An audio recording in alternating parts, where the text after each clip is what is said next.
නමෝ තස් භගවතු අරහතෝ සම්මා සම්බුද්දස්ස නමෝ තස් භගවතු අරහතෝ සම්මා සම්බුද්දස්ස නමෝ තස් භගවතු අරහතෝ සම්මා සම්බුද්දස්ස ශ්‍රද්ධා බුද්ධ සම්පන්න කාරුණික පින්නතුනි, අද දවසේදීත් හැම දිනම සම්බන්ධ වෙන්නේ අපි ඒ දිගින් දිගටම කරගෙන ආපු වැඩසටහනට ධම්මසංගණි ප්‍රකරණයේ රූපකාණ්ඩයට අදාළව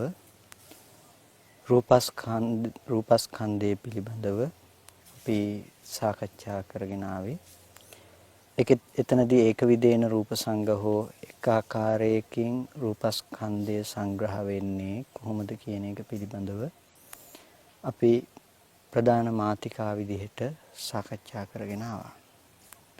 එතනදී අපි පහුගිය වතාවේදී සාකච්ඡා කළා ඕගනීයන් රූපේ කියන එක ඕග ධර්මතා නෙමෙයි, ඕගනීය ධර්මතා. ඕග කියලා චතුර්විධ ඕගයක් අපි කතා කළා. කාමෝග, භවෝග, ditthියෝග, අවිජ්ජා ඕග කියන ඕග හතරක්. එතකොට මේ ඕග හතරෙන් ඕගනීය වෙන රූපය, ඕග හතර ඇති මනසකට ඇසුරු වෙන නිසා රූපයට කියන ඕගනීයයි කියලා තනි වචනෙන්. හැබැයි රූපයේ කවදාවත් ඕගය උනේ නැහැ. එතකොට මෙතනදී අපි කතා කළා කාම ඕග කියන එක මොකද්ද කියන එක. කාමය ඇතිතාක් රූපේකම යෙදෙනවා කියන එක. ඒ වගේම භවෝග කියන එක අපි කතා කළා. භවය කියන කාරණාව කාම භව, රූප භව, අරූප භව කියන විදිහට භවයත් අපිට සකස් කරලා දෙනවා. භවයට හසු වුණ කෙනා සැඩපහරක් විදිහට අපි ගහගෙන යනවා කියලා කිව්වා. ඒකට ඊට කලින් අපි කතා කරපු මාතෘකාව ග්‍රන්ථනීයයි කියපු කාරණාව.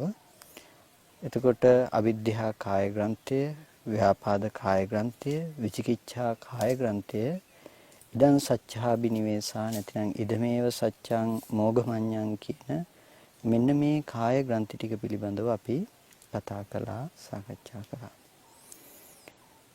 ඕගනීයන් කියලා කියන වචන තුල ඕඝය කියලා කියන්නේ සැඩපහරට.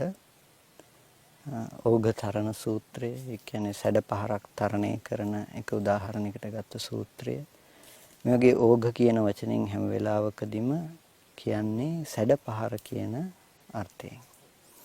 ඒකට කාම ඕඝ කියලා කිව්වේ කාමයේ නැමැති සැඩපහර. භව ඕඝ කියලා කිව්වේ භව නැමැති සැඩපහර. ditthi ඕඝ කියලා කියන්නේ දෘෂ්ටිය නැමැති, ditthිය නැමැති සැඩපහර. එතකොට මේ ditthිය නැමැති සැඩපහරට හසු වෙච්ච කෙනා ලෞකිකත්වයේ මතම දුවනවා, නැතිනම් රූපයේ අනුවම කටයුතු කරනවා. ditthිය නැමැති සැඩපහරට හසු වෙච්ච කෙනාට එතනින් ගැලවෙන්න ලේසි පහසු කාරණාවක් නෙමෙයි. මොකද ඔහුගේ සම්පූර්ණම ditthියම සකස් වෙලා තියෙන්නේ, දර්ශනයම සකස් වෙලා තියෙන්නේ ඒ ඕගයට අනුව යන විදිහට. එතකොට මෙතනදී ඕග කියලා ditthිය ඕගයක් හැටියට සඳහන් කරන්නේ අපි කවුරුත් කටයුතු කරන්නේ තම තමන් තුළ ඇති දර්ශනයකට සාපේක්ෂව, දර්ශනයකට අනුව. අපි කවුරුත් ජීවත් වෙන්නේ අපි තුල තියෙන ඒ දර්ශනීය විදිහට. ඒ දර්ශනයට තමයි අපේ ditthිය කියලා කිව්වේ.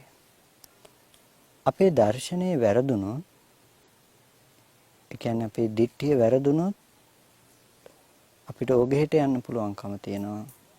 ඒ වගේම අපේ ditthිය හරි ගියොත් එතකොටත් අපි එක ස්රෝතයකට පැමිණෙනවා. ඒත් එක ස්රෝතයක්, සැඩපහර. ඒ තමයි සෝතං ආපන්නෝ, සෝතයට පැමිණුණා, දහම් ස්රෝතයට පැමිණුණා. දහම නැමැති සැඩපහරට පත් වුණොත් එයා නිවන නැමැති සයුරෙන් නතර වෙනවා. ඒ වගේම දිට්ඨිය වැරදිලා මිච්ඡා දිට්ඨිය නැමැති ඕගේට හසු වුණොත් එයා සසර නැමැති සයුරින් නතර වෙනවා. එතකොට සම්මා දිට්ඨිය එක පැත්තකින් ඕගයක් වෙලා අපි අරගෙන යනවා දර්ශනීය පැත්තෙන් නිවනට. මිච්ඡා දිට්ඨිය එක පැත්තකින් ඕගයක් වෙලා අපි අරගෙන යනවා සසරට. එතකොට අද අපි කවුරුත් කටයුතු කරන්නේ අපි කාගේ සංකල්පනා අපි පවත්න්නේ ඔන්න ඔය ඕගය අනුව. ඕගය අනුව කියලා කිව්වේ අපි කවුරුත් ජීවත් වෙන්නේ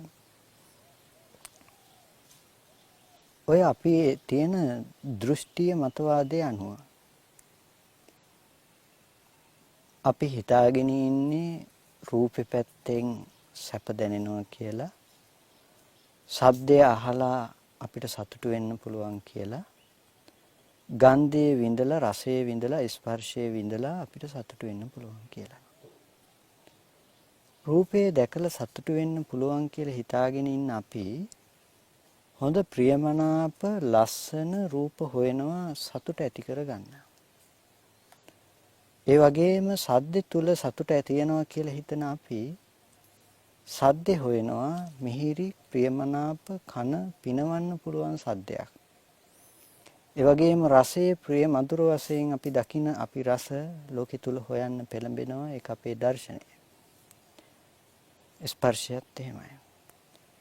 කොටින්ම කියනවා නම් බත් පිඟානක් අතට අරගෙන මේ බත් පිඟාන කනකොට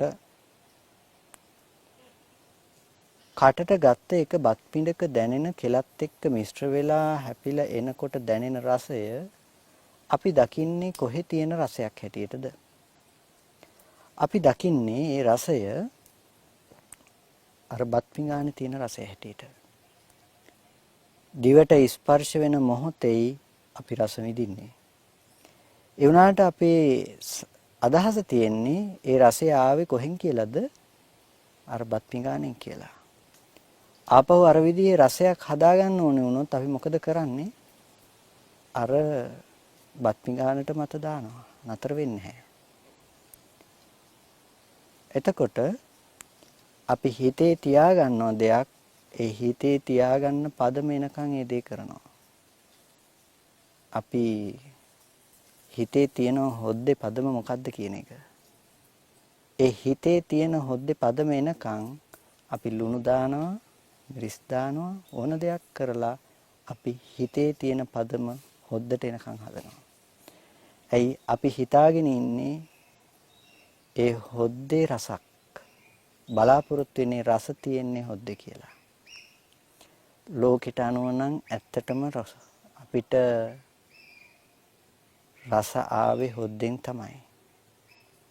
හැබැයි බුදුරජාණන් වහන්සේගේ දර්ශනයට අනුව ධර්මයට අනුව අපිට රස ආවේ හොද්දට අනුව නෙමෙයි, හොද්ද එක උපකාරක ධර්මයක් විතරයි.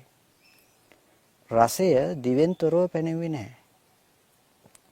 දිව ඇතිකල්ලි රසයක් පැනෙන්නේ. ස්පර්ශ වෙන මොහොතේ දැනෙන රසය මිසක හොද්දේ තියෙන රසය ගැන නෙමෙයි කතා කළේ. ඒකට කෙනෙකුට හිතෙන්න පුළුවන් හොද්දේ රස නැද්ද කියලා. හැබැයි හොද්දේ රස ගැන ඔබට ඇති කරගන්න පුළුවන් සංකල්පනාවක් මිසක සංඥාවක් මිසක මානසිකාරයක් මිසක කවදාවත් ඔබට හොද්දේ රස දිවේ නොතවරී නම් ඔබට විඳින්න පුළුවන්කම ලැබෙන්නේ නැහැ. ඒක නිසා හොද්දේ රස විඳිනවා නම් අපිට ඒක දිවට ස්පර්ශ කරගන්නම වෙනවා, දිවට පතිත කරගන්නම වෙනවා. ඔකට අපි උදාහරණයක් කියන්නේ අපේ සේනාසනේ හිටපු එක ස්වාමින්වහන්සේ නමකට ඒ පිළිකා රෝගයක් ඇවිල්ලා කටේ එතනට ප්‍රතිකර්ම කරපු නිසා උන්වහන්සේට ඒ රෝගී තත්ත්වය නිසා රස නොදෙනී ගියා. එතකොට මේ රස නොදෙනී ගියපු හාමුදුරුවන්ට දවසක් කැඳ එකක් හදාගෙන කැඳ එක වළඳනවා. අනිත් හාමුදුරුවරු කෙනෙකුත් මෙතෙන්ට ගිහිල්ලා මේ කැඳ එකෙන් පොඩ්ඩක් අරගෙන මේ හාමුදුරුවොත් කැඳ එක බීලා තියෙනවා. හැබැයි කටේ තියන්න බෑ ලුණු රසයි. දැන් ලුණු වැඩි මේ කැඳ එක අර අනිත් හාමුදුරු බොනවා කිසිම ප්‍රශ්නයක් නැතුව එක්කෙනෙකුට ලුණු වැඩි. එතකොට අපිට ඇත්තටම ප්‍රශ්නේ උනේ අපි වින්දේ ලුණුද අපි වින්දේ දිවද? අපි ලුණු වින්ද නම් අපි කාගේ දෙන්නගෙම දිවේ ගැටෙනකොට අපිට එක සමානව වෙන්න ඕනේ. නමුත් ප්‍රශ්නේ තියෙන්නේ අපි වින්දේ අපි කාගේ පුද්ගලිකව තියෙන දිවේ හැකියාව මිසක එක හොද්දේ හැකියාව උනේ නැහැ. ඒක පැත්තකින්. ඒ වගේම තමයි එක කටට ගත්තට පස්සේ ඊළඟට තියෙන කටත් ඒ රසමයි කියලා අපිට යම් අනාගතයේ පිළිබඳ භව තෘෂ්ණාවකින් විතරයි අපිට බලාපොරොත්තුවක් තියාගන්න පුළුවන්කම තියෙන්නේ. තාම ඒ රසය අපිට පැමිණිලා පත් වෙලා නැහැ. ඒ වගේම අපිට යම් රසයක් මීට කලින් වින්දානම් ඒ රසය දැන් ඇත්තේ නැහැ. එතකොට අපිට මේ මොහොතේ ගැටෙන රසය ගැන මිසක අතීතය අනුව ගියපු රසයවත් ඒ වගේම ඉස්සරහට තව ඒ රසය ලබන්නවත් පුළුවන් කමක් බලාපොරොත්තුවක් ඇත්තේ නැහැ. ඒ බලාපොරොත්තුව තියෙනවා නම් අන්න එතකොට කියනවා එයා සැඩපහරට හසු වුණු පුද්ගලයෙක් කියලා. එතකොට මොකද්ද එයා හසු වුණ සැඩපහර? එක පැත්තකින් කාම ඕගයට එයා හසු වෙලා, තව පැත්තකින් භව ඕගයට හසු වෙලා, තවත් පැත්තකින් එයා ditthi ඕගයට හසු වෙලා. මොකද්ද එයාගේ දර්ශනය? එයා හිතන්නේ එළියේ තියෙන දේන් තමයි මේ සැප ආවේ කියලා. එයාගේ දර්ශනය, එයාගේ වැරදි දැක්ම. ඒ වැරදි දැක්මක අපි පුද්ගලයෙක් කියලා කතා කරාට ඇත්තටම තියෙන්නේ මිච්ඡා අංග 8ක පැවැත්ම.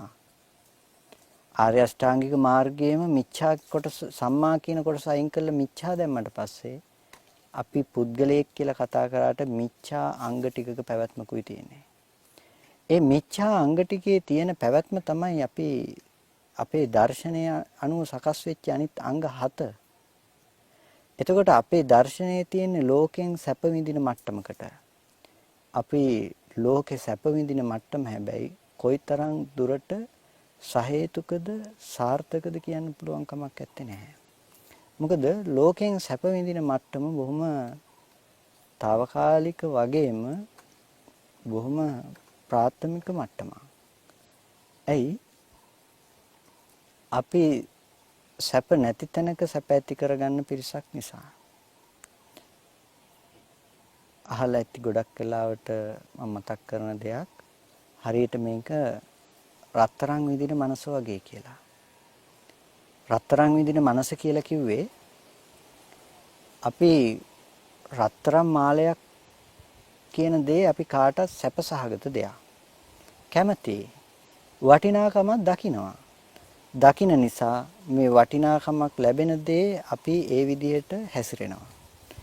ඒකට මේ වටිනාකමක් ලැබෙන රත්තරන් මාලේ අපි කරේ දාගෙන අපි සතුටු වෙනවා. අපිට ඒ සතුට ආවේ කොහෙන්ද? අපි හිතන්නේ රත්තරන් මාලෙන් ආවා කියලා. නමුත් අපි මෙහෙම හිතුවොත් පාරායිනේ ඉන්න මිනිස්සෙක් පාරායිනේ යන එක මිනිස්සෙක් පාරායිනේ තියෙන වැල් කෑල්ලක් අරගෙන කරේ දා ගන්නවා. දැන් පාරායිනේ තියෙන වැල් කෑල්ල කරේ දාගෙන එයා සතුටු වෙනවා. අපි යාට කියනවා පිස්සෙක් කියලා. ඉතින් අපි මාලේ දාගෙන සතුටුුනේ අපි තුලම නම් ඒ කෙනා පාරායිනේ තියෙන වැල් කෑල්ලක් කරේ දාගෙන එයා සතුටු වෙනවා නම් එයත් වැල් කෑල්ලෙන් සතුටු වෙලා අපි මාලෙන් සතුටු වෙලා මේ සතුට වෙනස මොකද්ද? ඒ සිද්ධිය තුල විතරක් කතා කරන්නේ. එතකොට එතන ඇති එකම වෙනසයි තියෙන්නේ. ඒ තමයි රත්තරන් විදින මනස ගැන අපිට තියෙන මේ දර්ශනේ ලෝක සම්මතයි. නැතිනම් කොටින්ම කියනවා නම් අපේ පිස්සුව ලෝක සම්මතයි. ලෝකෙන් සීල් එක ගහලා දීලා තියෙනවා මේක හරි කියලා. හැබැයි වැල් කෑල්ල විඳින මනසට ඒක ලෝක සම්මත වෙලා නැහැ. ඔතනදී හැබැයි ලෝකේ වැල් කෑල්ල කරේ දාගත්ත පිරිස වැඩි වෙලා ඔතන අඩු වුණා නම් රත්තරන් මාලයක් දාගන්න කෙනා තනි කෙනෙක් වුණා නම් එදාට රත්තරන් මාලේ දාගත්ත කෙනා පිස්සෙක් කියලා. එතකොට ඒක තමයි ලෝකයේ සම්මතය තුල තියෙන බොරුව, සම්මතය තුල තියෙන යථාර්ථය. ඒක හැමදාම බොරුව මත එළිය පැත්තෙන් යන දේ. ඒ අපි එළිය පැත්තෙන් සැප දකින රූපයෙන් සැප හොයන මානසික මට්ටමට තමයි කිව්වේ අපේ දික්ටි සහගත කෙලෙසේ කියලා. නැතිනම් ඒකට තමයි කිව්වේ දිට්ඨි යෝගය කියලා. අපේ මුළු ජීවිතේම ගලාගෙන යන්නේ අන්න ඔය දිට්ඨි යෝගයත් එක්ක. ඔය දිට්ඨි යෝගය අපිට හැමදාම අපේ ජීවිතයේ අනිත් පැත්ත හරවලා අනිත් පැත්තට කරකලා දීලා තියෙනවා. කොහොමද අපේ දිට්ඨි යෝගයේ ජීවිතය අනිත් පැත්තට කරකලා දීලා කියලා කියන්නේ? පුංචි කාලේ ඉඳලා ළමේ ඉගෙන ගන්න තැන ඉඳලා මැරෙනකම්ම අපි බලාපොරොත්තු වෙන්නේ බාහිරින් එන සැපයක් විඳින්න. ඒත් අපිට නොලැබෙන එකම දේ ඔය බාහිරින් එන සැපේ අපි විඳිනවා කියන කාරණාව. අපි හැමදාම ලෝකේ සැප බලාපොරොත්තු වෙනවා. මේ මොහොතේ ඉඳගෙන ඉන්න අපිට හිට ගැනීම කියන එක සැපයක් වෙන්න පුළුවන් ඉඳගෙන දුක් විඳින අපිට. ටිකකින් හිටගත්තට පස්සේ ඉඳ ගැනීම කියන දුකෙන් මිදුණ හිට ගැනීම කියන සැපේ ලැබුණා වගේ අපිට තේරෙනවා. හැබැයි හැම වෙලෙම හිටගෙන ඉන්න බෑ. ටිකක් වෙලා යනකොට හිට ගැනීම කියන දුක දැනෙනවා. ඒ දුක දැනෙනකොට අපි හිතනවා දැන් නම් හිට ගැනීම දුකයි කියලා.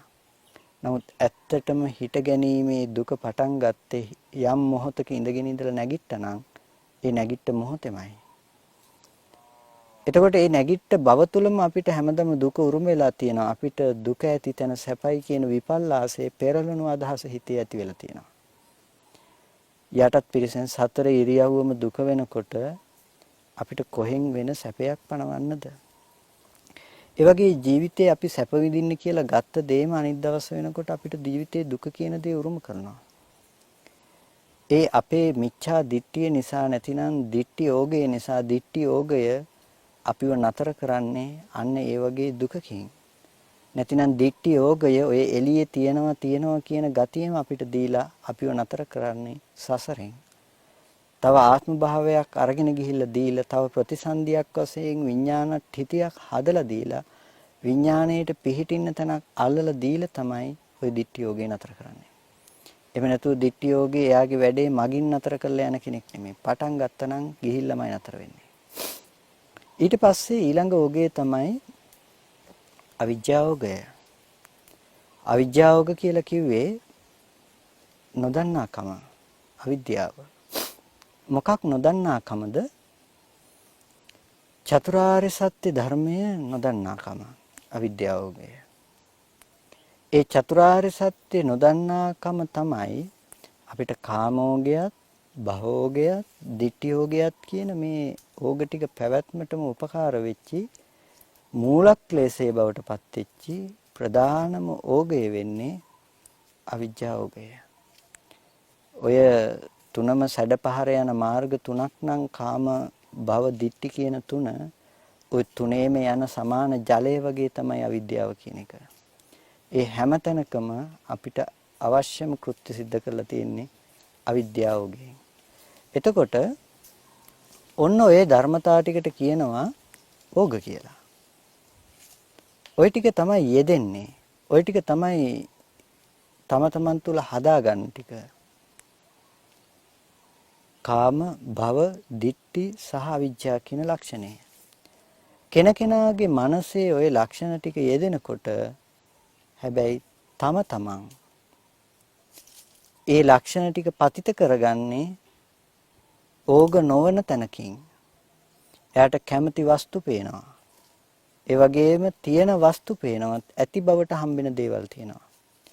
ඒ වගේම ඇති බවට දර්ශනය වෙන දැක්ම අනුව ප්‍රනිදි වශයෙන් යන එයාගේ දර්ශනයක් තියෙනවා ලෝකේ. ඒ ඔක්කොටම මුල් වෙච්චි අවිද්‍යාවක් තියෙනවා. එතකොට එයාට ඕගේ සම්පූර්ණම සකස් කරලා දීලා තියෙනවා. ඒ වගේම ඊට පස්සේ එහා සමානම කාරණාවක් තියෙන්නේ යෝගනීයං. සියලුම රූපය යෝගනීයයි. යෙදෙනවා. එතකොට මොකේද යෙදෙන්නේ? යෝග ධර්මතා ටිකේ. යෝගය තමයි කාම යෝග, භව යෝග, ditthi යෝග, අවිජ්ජා යෝග. අර කලින් මතක් කළේ ඕග, මේක යෝග. එතකොට මේ යෝගයේ ලක්ෂණය තමයි යෙදෙන බව. එතකොට මේ යෙදෙන බව කාමයේ යෙදෙන බව, ඒ වගේම භවයේ යෙදෙන බව, ditthියේ යෙදෙන බව, අවිද්‍යාවේ යෙදෙන බව. එතකොට මේ යෝගය හදලා දීලා තියෙනවා. එතකොට මේක බොහොම ලස්සන පෙළක් පෙන්නනවා. මීට අමතරව අපි මේකට පොඩ්ඩක් ආදේශ කරගත්තොත් නෙත්තිපකරණයේදී බොහොම වටිනා පෙළක් අපිට පෙන්නනවා. මේ නෙත්තිපකරණයේ මේ පෙන්නන පෙළ මෙතන පිළිවෙලත් එක්කම බලනකොට අපිට ටිකක් යම් අර්ථයක් මතු කරගන්න පුළුවන් තැනක් තියෙනවා. හැම වෙලාවකදීම ලෝකේ 4 ආහාරයක් තියෙනවා. අපි මුලින්ම කතා කළා 4 ආහාරය කියන්නේ මොකක්ද කියලා. කබලින්කාර ආහාර, පස් ආහාර, මනෝ සංචේතන ආහාර, විඥාන ආහාර. එතකොට මෙන්න මේ ටිකට කියනවා 4 ආහාර කියලා. එතකොට මෙන්න මේ 4 ආහාරවල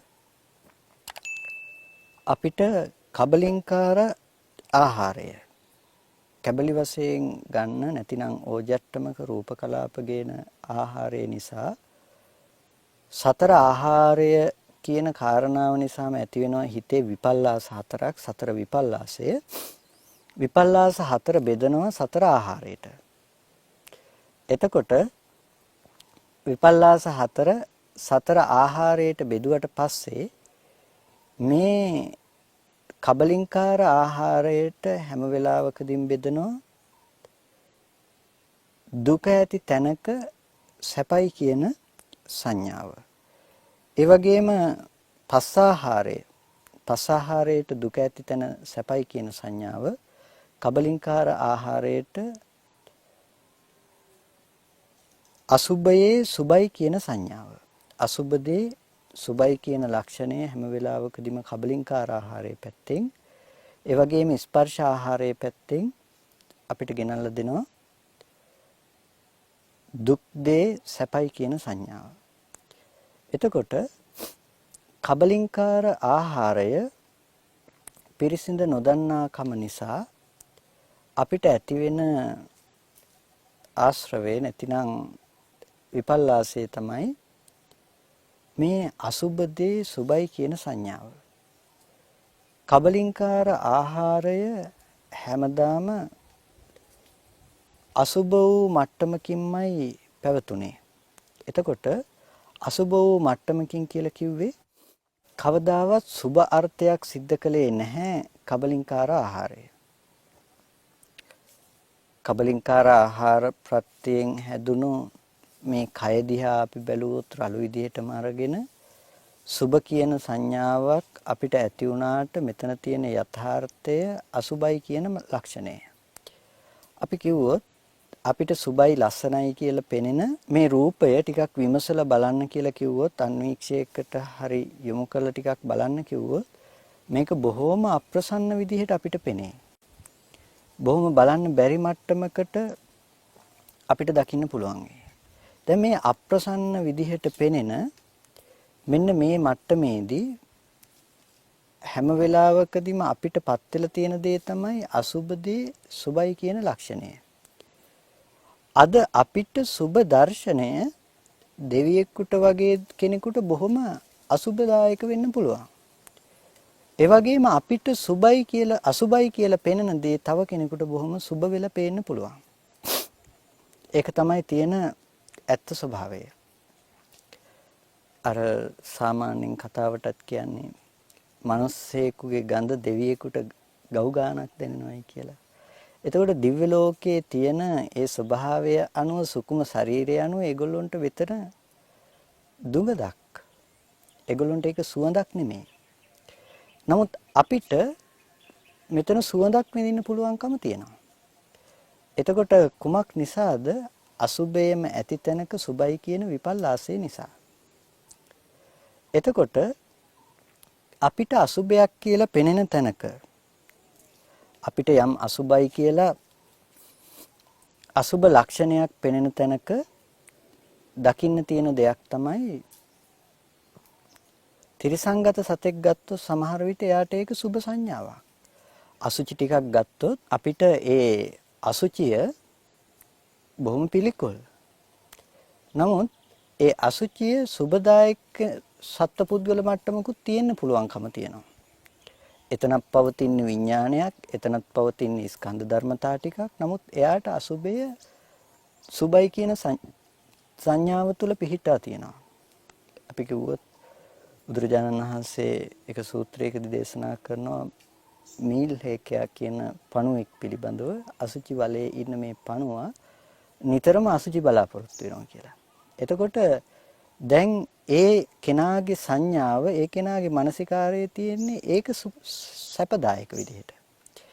එතකොට නමුත් ඇත්තටම මේ යථාර්ථවාදීව බැලුවොත් අසුබ වූ තැනක සුභයි කියන විපල්ලාස සංඥාව පෙරළුණු සංඥාව තමයි පවතින්නේ. අසුභයේ සුභයි කියලා පෙනෙන මේ විපල්ලාස සංඥාව තමයි කබලින්කාර ආහාරයේ පිරිසිදු නොදන්නාකම නිසා අපිට ඇතිවෙන සංඥාව. ඊට පස්සේ මෙන්න මේ විපල්ලාසය නිසා අසුභයේ සුභයි කියන මේ විපල්ලාසය නිසා අපිට සුභ සහගත දේවල් හම්බෙනවා ලෝකෙ තුල. ඒ සුභ සහගත දේට අපි කැමති වෙනවා. උපාදාන කරනවා. උපාදාන වශයෙන් අපි ඒකේ ඇලෙන මට්ටමකට යනවා. ඒකෙදි උපාදානයේ කොටස් දෙකකට බෙදෙනවා. අපිට කාම වශයෙන් අපි උපාදාන කරනවා වස්තුකාම වශයෙන්, ඒ වගේම ක්ලේශකාම වශයෙන් කාම උපාදානයේ කොටස් දෙකකට බෙදෙනවා. ඇති වෙන්නේ කෙලේශකාමයේ කෙලේශයක් තුලයි කැමැත්ත කියන දේ ඇති වෙන්නේ. ඒක පතිත කරන්නේ කොහෙටද? බාහිර භෞතික රූපෙට. එතකොට අපිට පේන්නේ වස්තුව කාමයක් විදිහට. වස්තු කාමයේ අපි හදාගෙන තියෙනවා. කෙලේශ කාමයේ ඇති තැනක වස්තු කාමය අපි නැවත නැවතත් පවත්නවා. ඒක තමයි අපේ ජීවිතේ. එතකොට මෙන්න මේ විදිහට දැන් ඔන්න අපි ඒක පෙළක් මේ කතා කරගෙන ආවේ. අපි ආපහු මතක් කරගත්තොත් කබලින්කාර ආහාරය පිරිසිදු නොදන්නාකම නිසා අසුභයේ සුභයි කියන සංඥාව අපිට ඇති වුණා. අසුභයේ සුභයි කියන මේ විපල්ලාස සංඥාව නිසා අපිට උපාදානය ඇති වුණා, කාම උපාදානය. එතකොට කාම උපාදානය ඇති උනේ තම තමන්ගේ මනස තුල කෙලෙසකාමය ඇති උනේ. කෙලෙසකාමයේ පතිත කරගත්ත වස්තු හොඳයි නරකයි වගේ පේනකොට එයාට කියනවා වස්තුකාමය ඇති වෙනවා. එතකොට හොඳ නරක වස්තු ලෝකෙ තුල ඇති වෙලා තියෙනවා. එතකොට මේ කාම උපාදානයේ යෙදෙනකොට කාම උපාදානයේ යෙදෙන කෙනාට කාම යෝගය ඇති වෙනවා. කාම යෝගය ඇති වෙනකොට හැම වෙලාවකදීම අවිද්‍යාව නැතිනම් කාය ග්‍රන්ථිය ඇති වෙනවා. කාය ග්‍රන්ථිය ඇති වෙනකොට ඕඝය ඇති වෙනවා. කාම ඕඝය. ඒකට කාම ඕඝය ඇති වෙන තැන කාම සල්ලය ඇති වෙනවා. මේ අපි රූපකාණ්ඩේ කතා කරපු කාරණා ටිකම පෙළගස්සනවා නිත්‍යප්පකරණයේදී ඒ වගේ න්‍යායක් යටතේ අපි ආපහු ගියොත් කබලින්කාර ආහාරයේ පිරිසිදු නොදන්නාකම නිසා කබලින්කාර ආහාරයේ ඇති තැනක අසුබදේ සුබයි කියන විපල්ලාස සංඥාව අපිට අද අපේ මට්ටමේදී අසුර වෙනවා. ලෝකෙ තුල අපි කතා කළ ආහාරය ගැන කතා කරනකොට මුලින්ම සතර කබලින්කාර ආහාරයෙන් නොමිදුණු මට්ටමක් ඇත්තේ නැහැ කියන මට්ටමක.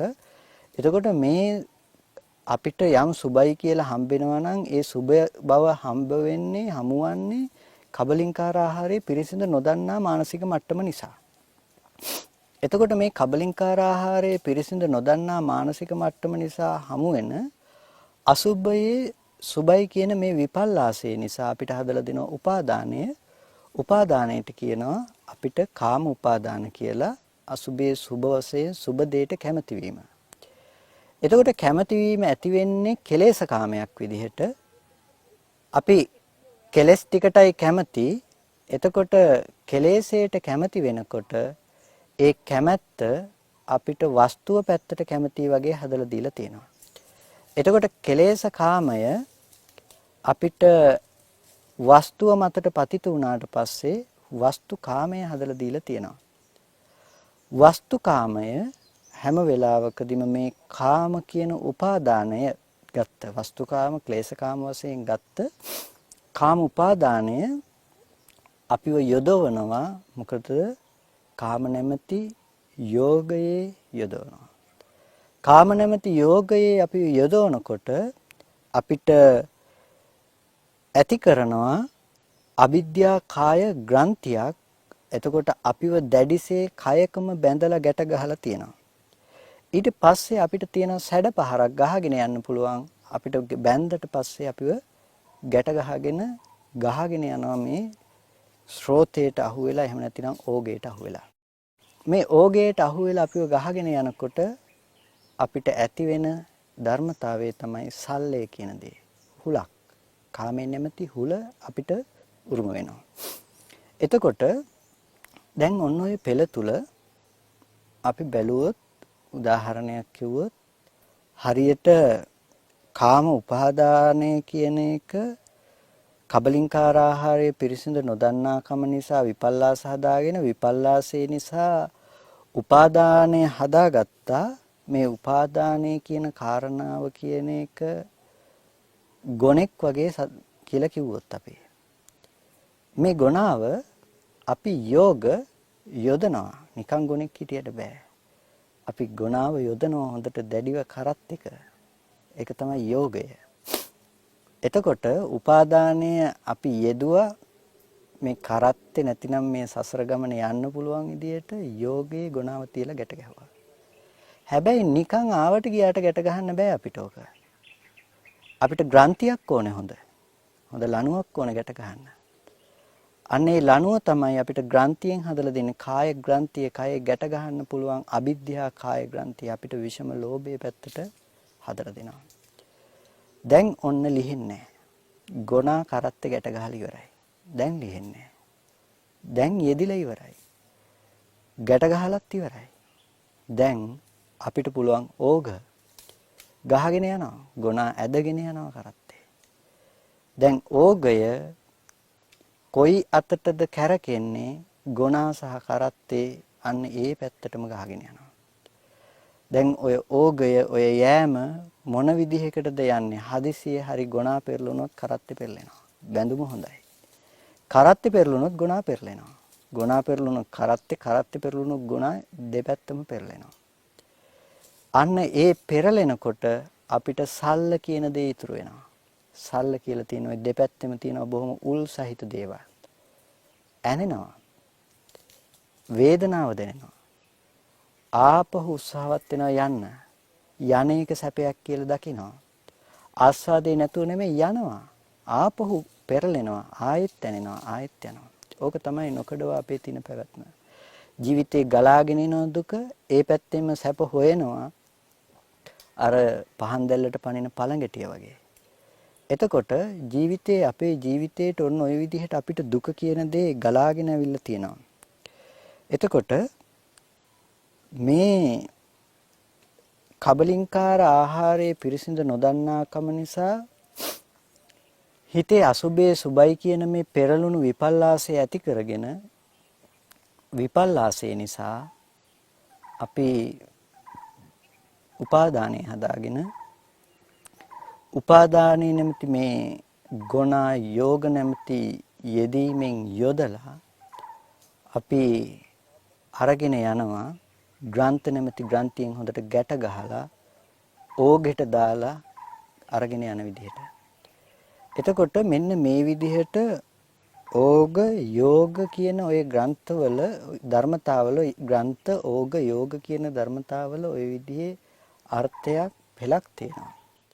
අපි එකින් එකට මේ රූපය අරගෙන රූපය ගැන විතරක් මේ වෙලාවේදී අපි මේ කතා කරන්නේ සාකච්ඡා කරන්නේ රූපය කියන එක ඕගනීයයි යෝගනීයයි කියලා. එතකොට ඕගනීය වුණත් යෝගනීය වුණත් ඒ පෙන්වන අර්ථය තමයි මේක රූපේ කවදාවත් ඒ මට්ටමට අපිවපත් කළේ නැහැ. අපි තුලම හදාගත්ත සංඥා සංකාර දෙක නැත්තම් අපි තුලම සකස් කරගත්ත සංකාර මට්ටමින් තමයි අපි මේ தත්ත්වයටපත් කරලා තියෙන්නේ. නැතිනම් තම තමා තුල හදාගත්ත ආශ්‍රව මට්ටම, කෙලෙස් මට්ටම. ඔය කෙලෙස් මට්ටමින් හැම වෙලාවකදීම යනවා මිසක රූපේ කවදාවත් ඊට සම්බන්ධුනේ නැහැ. කොටිම මේක යොදා ගන්න වෙනවා අපිට නාම රූප පරිච්ඡේදයක් වෙනකන්. නාම රූප දෙක පිරිසිඳ දකින්නකම් මේක දෙකක් කරලා දකින්න. ඊට පස්සේ ස්පර්ශ ආහාරයේ අපි කිව්වා දුකේ සැපයි කියන සංඥාව ඇති වෙනවා. යමක් ස්පර්ශ වෙනවා නම් අපිට ස්පර්ශය කියන දේ දුකම උරුම කරලා දෙනවා. හරියට හැම ගහපු එළදෙනක් වගේ. හැම ගහපු එළදෙනක් වතුර ඇසුරු කරගෙන ඉන්නවා නම් එයාට වතුර ඇසුරු කරගත්ත ජීවීන් පහර දෙනවා. ඒ වගේම පොළව ඇසුරු කරගෙන ඉන්නවා නම් පොළවේ ඉන්න ජීවීන් එයව වේදනාවටපත් කරනවා. අහස ඇසුරු කරගෙන ඉන්නවා නම් අහසේ ඉන්න ජීවීන් එයව වේදනාවටපත් කරනවා. හැම නැති එළදෙන කොතනක් හරි ඇසුරු කරගෙන පවත්නවා නම් ඒ පවත්වන ඒ හැම තැනක්ම එයාට ජීවිතේ දුකම කියන දේ උරුම කරලා දෙනවා. ඔය දේ දුකයි කියලා කියන්නේ ඔය ස්පර්ශයේ දුකයි කියලා කියන මට්ටම හැම වෙලාවකදීම දුක නිසා තමයි අපිට දුක නොදැනුණාට සැපයි කියලා හිතෙන මට්ටම තමයි විපල්ලාසය. නමුත් ආර්ය මට්ටමේදී අපි කොහෙන් ගියත් බලන්න අපි හිත හදලා තියෙන්නේ අපේ හිත සතුටින් තියාගන්න ක්‍රමයක්. අපි ස්පර්ශයට කැමති වෙලා තියෙන්නේ සතුට ඇති කර ගැනීම සඳහා, සැපේ ඇති කර ගැනීම සඳහා. හැබැයි ඔය ස්පර්ශයේ නැතුව අපිට සුඛේ පවත්වා ගන්න පුළුවන් නම් අන්න ඒ තැනකටපත් වෙන්න පුළුවන් මට්ටමක් තියෙනවා නම් අපි බොහොම ඊට වඩා කැමති වෙනවා. ඒක නිසා තමයි ධානලාභී ආර්යයන් වහන්සේ නමක් ගැන කිව්වොත් මේ ස්පර්ශ ආයතන පහෙන්ම මිදිලා ඒ හිත පැත්තෙන්ම ඇති වෙන සුඛ සහගත ස්පර්ශය ඇලිලා ඒ මට්ටම් වලට අභිභවා යන මට්ටමකටපත් වෙලා. එතකොට ඒ මට්ටම් අභිභවා යනවා කියලා කියනකොට ඒ මට්ටම් ඉක්මවා යනවා කියලා කියනකොට ඒ ආර්යයන් වහන්සේට නැතිනම් ඒ ධානලාභී කෙනෙක් ගැන කතා කරනවා නම් ධානලාභී කෙනාට හිතේ ස්පර්ශයේ සියුම් වෙලා කයේ ස්පර්ශයේ දුක් සහිත වෙලා. අද අපි කාය සංපස්සේ සැපයි කිව්වට එදාට කාය සංපස්සේ දුකයි අපිට. මේක රළු වැඩි. ඒ වගේම තවත් කෙනෙක් නේව සංඥා නාසඤ්ඤා තලයටපත් වෙනවා නාම ධර්මයන්ගේ තියෙන ස්පර්ශයේ රළු බව දැකලා. ඒකත් එයාට රළු වැඩි. එතකොට මේ ස්පර්ශ ආහාරය කියන එක අද අපිට අපේ මට්ටමින් දුක ඇති තැනක සැපයි කියන විපල්ලාසෙ ගෙනල්ලා දීලා තියෙනවා. නමුත් අපිට ඒ මට්ටම් වලට යනකොට මේ ටික අතහැරලා අරක සැපේ දැනෙනකොට ඒ පැත්තට යනවා. ධානයේ සැපයි කියලා දැනෙනකොට කායික සංපස්සේ අතහැරලා ධාන සංපස්සේ පැත්තට අපි නැඹුරු වෙනවා. ඒ වගේම ඒ පැත්තේ ස්පර්ශයේ දුකයි අපිට අසඤ්ඤ මට්ටමකටපත් වෙන එක සැපයක් හැටියට තේරෙනකොට අපි ඒ පැත්තට නැඹුරු වෙනවා. එතකොට දැන් අපිට මේ එකක් දුක බවට පත් වෙලා තියෙනවා. ඒක නිසා ස්පර්ශ ආහාරය කියන එක හැමදාම දුකම උරුම කරලා දීලා තියෙනවා. ස්පර්ශ ආහාරයේ පිරිසිඳ නොදන්නාකම නිසා දුකේ සැපයි කියන විපල්ලාසය අපිට ගෙනල්ලා දීලා තියෙනවා. එතකොට දුකේ සැපයි කියන විපල්ලාසය නිසා අපිට අද අපි කැමති දුකේ සැපයි කියන විපල්ලාසය නිසා කාම භවයේ උපදින්න. අපිට බහුව උපාදානය හදලා දීලා තියෙනවා. අතනින් හදලා දුන්නා අසුබේ සුබයි කියන එක නිසා කාම උපාදානය. දැන් මෙතන දුකේ සැපයි කියන ලක්ෂණය නිසා අපිට හදලා දෙනවා භව උපාදානය. අපි කැමති කාම භවයේ ප්‍රතිසන්දි වශයෙන් යන්න. ඒ වගේම අපි කැමති රූප භවයේ ප්‍රතිසන්දි වශයෙන් යන්න මේ මට්ටමේ මිදිලා එතකොට රූප මට්ටමේ ආශ්‍රව ටික. අපි කැමති අරූප මට්ටමට ප්‍රතිසන්දි වශයෙන් යන්න එතකොට ඔන්න අපිට කාම රූප අරූප වශයෙන් අපිට ප්‍රතිසන්දියක් ගන්න පුළුවන් පරිසරය හදලා දීලා තියෙනවා.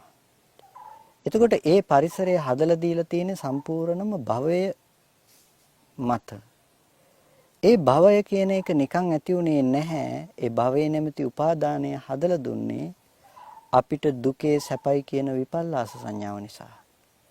දුකේ සැපයි කියන විපල්ලාස සංඥාව නිකම් පැවතුනේ නැහැ. දුකේ සැපයි කියන විපල්ලාස සංඥාව පැවතුනේ ස්පර්ශ ආහාරයේ පිරිසිඳ නොදන්නා කම නිසා. එතකොට ස්පර්ශ ආහාරයේ පිරිසිඳ නොදන්නා අපිට දුක ඇති තැනක සැපයි කියලා දැනගෙන සැපයට කැමති වෙලා සැප ඇති තැනක ප්‍රතිසන්දි වශයෙන් යන භවයට කැමති වෙලා භව කියන උපාදානයට අපි අර කලින් කතා කරපු විදිහටම ඕගය ඇති කරගෙන තියෙනවා. භවෝගය. අපි භවයේ යෙදෙනවා. ඊට පස්සේ අපි භවයත් එක්කම ගහගෙන යනවා. එතකොට මේ ග්‍රන්ථියෙන් ගෙතිලා අපි ඒ තැන తත්‍ර తත්‍රාභිනන්දනී ඒ තැන සතුටු වෙන විදිහට ඒ ග්‍රන්ථියෙන් බැඳිලා අපි ඒ තැන ගහගෙන යනවා. එතකොට ඒ තැන ඕගය ඒ තැන සැඩපහර අපිට හසු වෙලා ඒ තැන භවයේ අපිට සකස් කරලා දීලා තියෙනවා. හැබැයි ඒ තැන සල්ලයත් අපිට උරුම වෙලා තියෙනවා. ඒක නිසා මෙන්න මේ විදිහේ පෙළක් යටතේ අපිට ඊට පස්සේ මනෝ සංචේතන ආහාරයෙන් නිසා අනාත්මයේ ආත්මයි කියන විපල්ලාස සංඥාව. ඊට පස්සේ විඥාන ආහාරය නිසා අනිත්‍ය නිට්ටයයි කියන විපල්ලාස සංඥාව. එතකොට ඒ විපල්ලාස සංඥා ටික නිසා අපිට පිළිවෙලින් හදලා දෙනවා අත්වාද උපාදානය සහ සීලබ්බත උපාදානය කියන මේ උපාදාන ටිකත්. ඒ උපාදාන ටික නිසාම අපිට දිට්ඨි යෝග අවිජ්ජා යෝග කියන යෝග ටිකත් ඕග ටිකත් ඒ වගේම ග්‍රන්ථි ටිකත් අපිට හදලා දෙනවා. දැන් එතකොට අපි යෙදෙන්න දන්නවා යෙදිලා සසර පැවැත්ම හදාගෙන තියෙනවා. එතකොට ඔන්න ඔය විදිහේ පෙළක් යටතේ ඔන්න ඔය යෝග කියන එක හදලා දෙනවා. ඔය යෙදීම හැම වෙලාවකදීම සසරෙන්ම කෙලවර කරන සසර පැත්තටම අපිව අරගෙන යන ප්‍රතිපදාව. ඕගය යෝගය එතකොට ඕග නැමැති සැඩපහරෙම යෙදිලා යෝගයේ නිසාම සැඩපහරයට ගහගෙන ගිහිල්ලා ඕගයේ නිසා යෝගයත් යෝගයේ නිසා ඕගයත් මේ ධර්මතා ටික සම්පූර්ණම අද අපිව අරගෙන ගිහිල්ලා තියෙන්නේ එකම තැන තමයි රූපය වශයෙන් අපිව ඇති කරගත්ත ඇති බවට ගත්ත සංඥා සංකල්පනාව මත. එමත් නැතිනම් රූපයේ පිරිසිඳ නොදන්නා අපේ මානසික මට්ටම නිසා රූපයේ පිරිසිඳ නොදන්නා මේ මනස නිසා අපිව සම්පූර්ණම කාය ග්‍රන්ථි ටික වගේම ඕගනීය යෝගනීය කියන මේ ධර්මතා ටික ඇති කරලා තියෙනවා. ඒ වගේම ඕග යෝග කියන මේ ධර්මතා ටික නිසා රූපය හැමදාම ඕගනීයයි යෝගනීයයි කියලා නම් ලැබලා තියෙනවා. එතකොට මේක කිසිම දවසක වෙන් කරන්න බැරි දෙයක්. ඕග සහිත මනසකට රූපය ඕගනීයයි ඒ වගේම යෝග සහිත මනසකට රූපය යෝගනීයයි. මේ විදිහට අපිට ඕගනීය යෝගනීය රූපයක් අද දවසේදී අපිට හම්බෙලා තියෙනවා. එතකොට මේ කාරණා ටික අපි විමසලා බලනකොට අපිට එන්න ඕනේ දර්ශනයක් තමයි ඕගය කියන කාරණාව තුළ කවදාවත් රූපයේ ලක්ෂණ පේන්න බෑ. යෝගය කියන කාරණාව තුළ අපිට රූපයේ ලක්ෂණ පේන්න බෑ. එතකොට අනාත්ම රූපය ඇති තැනක ඕග යෝග දෙක අපි ඇති කරගෙන තියෙනවා. ඕග යෝග ඇති කරගත්ත නිසාම රූපය ඕගනීයයි යෝගනීයයි කියලා නම් ලැබලා තියෙනවා කියන ওই දැක්ම අපිට ඇති වෙලා තියෙන්න ඕනේ දර්ශනයක් විදිහට. ඊට පස්සේ ඊළඟ කාරණාව සබ්බං රූපං නීවරණීයං. නීවරණීය ධර්මතාවයක්. සියලුම රූපය නීවරණයන් ඇති කරන්න හිත ධර්මයක්. නීවරණීයයි. එතකොට නීවරණ නෙමෙයි නීවරණීය ධර්මයක්. නීවරණ කාමච්ඡන්ද, ව්‍යාපාද, තීන මිද්ද, උද්ධච්ච කුක්කුච්ච, විචිකිච්ඡා.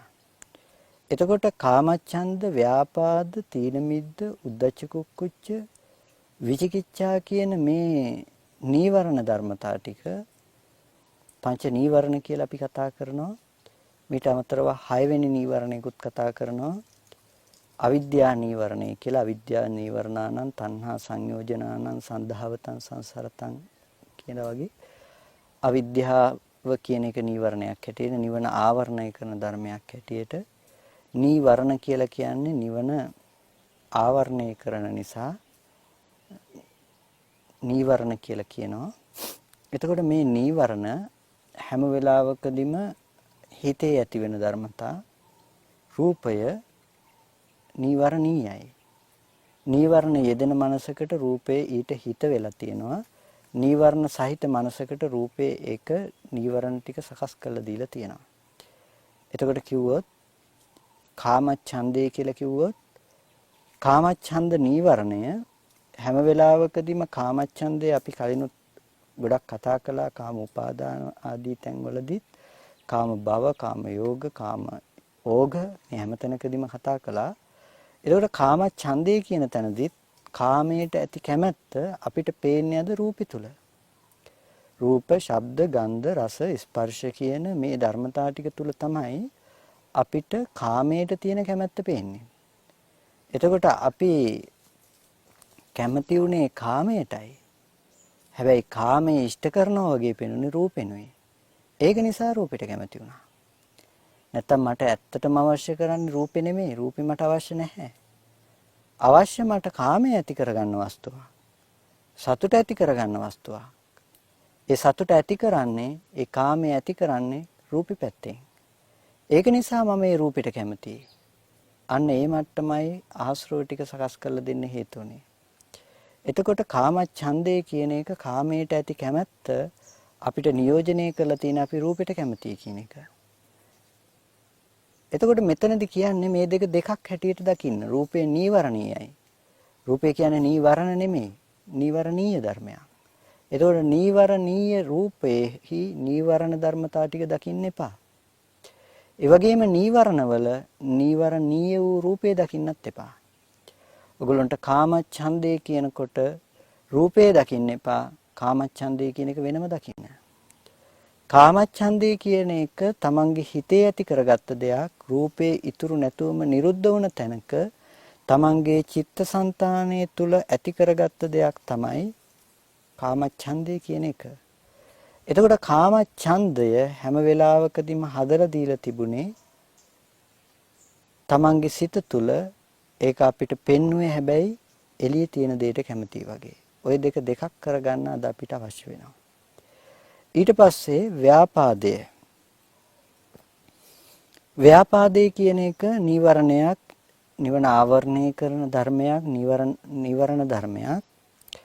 එතකොට මේ ව්‍යාපාදේ එතෙන්නේ, ව්‍යාපාදේ ගෙතෙන්නේ, ව්‍යාපාදේ ඇති වෙන්නේ ඇති බවට හම්බෙන රූපයක් අනුව රූපයක් මත. එතකොට පටිඝ නිමිත්ත තමයි ව්‍යාපාදේ පැවැත්මට හේතුව වෙන්නේ. පටිඝ නිමිත්තම් භික්ඛවේ අයෝනිසම් මනසිකරෝතෝ අනුප්පන්නාචේව ව්‍යාපාදෝ uppajjati uppannāceva ව්‍යාපාදෝ බිහියෝ භාවාය වේපුල්ලාය සංවත්තති. නූපන් ව්‍යාපාදයේ උපදවන්න හේතු වෙන්නේ මොකද්ද? පටිඝ නිමිත්ත. මේ පටිඝ නිමිත්ත නූපන් ව්‍යාපාදයේ උපදවලා බිහියෝ භාවාය වේපුල්ලාය විපුල බව පිණිස බොහෝ කිරීම පිණිස පවතිනවා. එතකොට බොහෝ කිරීම පිණිස විපුල බව පිණිස පවතින මේ ව්‍යාපාදය හැම වෙලාවකදීම පතිත කරලා තියෙන විෂය තමයි රූපේ කියන එක. හිරු එළිය කියන එක අපි කියනවා නම් නීවරණය හැටියට ඔය හිරු එළිය පතිත කරන්න අවශ්‍ය වුණ භූමිය වගේ දකින්න, වස්තුව වගේ දකින්න රූපේ කියන එක. එතකොට බිම අපිට හිරු එළිය දකින්න උපකාරයක් විතරයි හැම වෙලාවකදීම. කොයි වෙලාවකවත් අපිට බිම නැත්තම් හිරු එළිය දකින්න පුළුවන් කමක් නැහැ. නැත්තම් පිහිටා හිටින්න තැනක් නැත්තම් අපිට කවදාවත් හිරු එළිය දකින්න වෙන්නේ නැහැ. අපි හිරු එළිය දකින්නේ පිහිටා හිටින්න තැනක් තියෙන නිසා, පිහිටන මට්ටමක් තියෙන නිසා. එතකොට ඒ නීවරණය කියන එක ඇති නිසා තමයි අපිට රූපය කියන එක නීවරණීය වූවක් ලෙස ප්‍රකට වෙලා තියෙන්නේ. එතකොට නීවරණීය වූ රූපේ ප්‍රකට වෙලා තියෙන්නේ නීවරණය නිසා, නීවරණය ප්‍රකට වෙලා තියෙන්නේ රූපේ නිසා. අවිද්‍යාව කියලා කියනකොට මේ අවිද්‍යාව හැම වෙලාවකදීම යොදාගෙන තියෙන්නේ. ඒ වගේම ව්‍යාපාදය හැම වෙලාවකදීම යොදාගෙන තියෙන්නේ. අපි රූපයත් එක්ක රූපය ඇති කල්හිම රූපේ යොදලා රූපයත් එක්ක ගැට ගහලා අරගත්ත මට්ටමකින් ව්‍යාපාදේ නැති දෙයක නෙමෙයි. ඒ වගේම තමයි තීන මිද්දය. තීන මිද්දේ කියන කාරණාවත් හැම වෙලාවකදීම තීනය සහ මිද්දේ කියලා කාරණා දෙකක් තියෙනවා. තීනය කියලා කියනවා සිතේ මෙලි ගතියට, මිද්දේ කියලා කියනවා කයේ මෙලි ගතියට. එතකොට අරති තන්දි විජම්බිකා බත්ත සම්මදෝ කුසීතෝච ලීනත්තං. මේක තමයි හඳුන්වන්නේ අපිට මේ තීන මිද්දේ ගැන. කුසල ධර්මයේ අධි කුසල ධර්මයේ නොයල්ම, ඒ වගේම අපිට ඇති වෙන කම්මැලිකම් තියෙනවා නම්, නිදිමත් ගතිය, නිදිබර ගතිය, වෙහෙස විඩාව තියෙනවා නම්, ඇඟමැලි කඩන බත්මතය කියන ගතියක් තියෙනවා නම් මේ ඔක්කොම තීන මිද්දේ නිසා ඇති වෙන ලක්ෂණ. තීන මිද්දේ කියන එක හැම වෙලාවකදීම රූපය ඇතිකල්ලි රූපයත් එක්කම අපි පවත්වාගෙන යන ධර්මයක්. රූපය කියන එක නීවරණීයයි. එතකොට නීවරණේ පවත්වන්න අපිට පුළුවන්කම තියෙන්නේ හැම වෙලාවකදීම නීවරණීය වූ රූපයත් එක්ක. ඔතනදී රළු විදිහටම කියනවා නම් අපිට තීන මිද්දේ කියන දේ පවත්වන්නත් ඇති කරගන්නත් හේතුව තමයි අපේ මේ කාය කියන කායික පැවැත්ම පැත්ත. එතකොට අපි වෙලාවක හිතට විවේක දෙන්න කැමතියි. ඒ වගේම වෙලාවක කයට විවේක දෙන්න කැමතියි. එතකොට අපි කයට විවේක දෙන්න කායික පැත්තෙන් බලනවා, හිතට විවේක දෙන්න චෛතසික පැත්තෙන් බලනවා. හැබැයි ඕකට තමයි තීන මිද්දේ කියන ලක්ෂණය කිව්වේ. ඇති දේවල් මත දුවලා හෙම්බත් වෙන හති වැටෙන හිතට අපි ඇති දේ මතම නවාතනක් හදලා දෙන එකට කියනවා තීන මිද්දේ කියලා. පොඩි වෙලාවක් විශ්‍රාම ගන්න දෙනවා. අපි කිව්වොත් අපි නිදා ගන්නවා. තීන මිද්දේ. එතකොට නිින්ද යනකොට අපේ කායික වෙනස්කම් ඇස් දෙක පියවිලා ඔළුව කඩාගෙන වැටෙන බව තියෙනවා නම් මේක තමයි තීන මිද්දේ තියෙන ලක්ෂණය. අපි කායිකව විවේකයේ දෙන්න හදනවා. එතකොට මානසිකවයි ඇති වෙන ගතිය නීවරණය අපිට පේන්න තියෙන කායිකව රූපේ පැත්තෙන්. එතකොට රූපේ නීවරණීයයි කියලා කිව්වේ රූපේ කියන එක මේ නීවරණය මෙහි හදාගන්න උපකාර වුණ හේතු වුණ ධර්මතාවය විතරයි. හැබැයි ඒක රූපය හසු වෙලා තියෙන්නේ නීවරණයන්ගෙන් යුක්ත මනසකට. එකින් එකට සීනි බෝතලේ කතාව නොකියුවට අපිට දාගන්න වෙනවා එකින් එකට සීනි බෝතලේ කතාව. ඒ වගේමයි උද්දච්ච කුක්කුච්චය කියලා කිව්වේ